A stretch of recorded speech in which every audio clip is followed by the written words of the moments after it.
Николай Некрасов. Соловьи.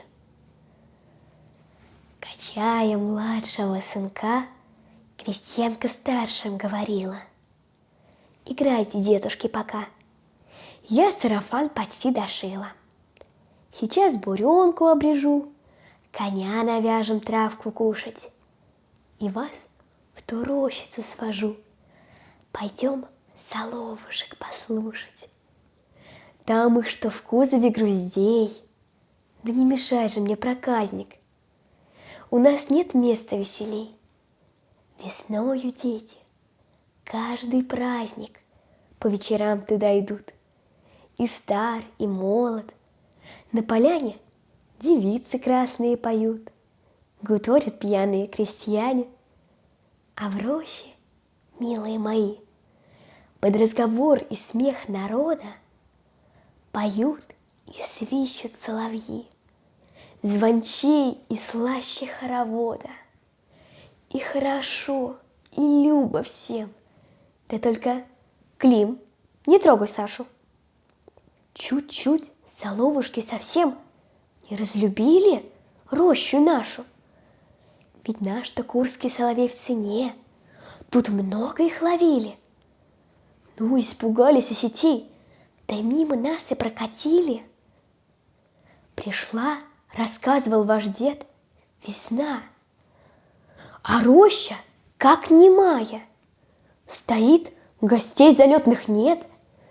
Взяла крестьян тоска большая.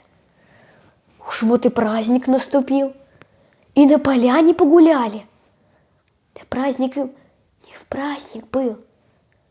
Крестьяне бороды чесали и положили меж собой. Сумел же Бог на ум наставить. На той поляне, в роще той, сетей, селков вовек не ставить. И понемногу соловьи опять привыкли к роще нашей. И нынче, милые мои, и места нет любей и краше. Туда сетями сколько лет никто и близко не подходит.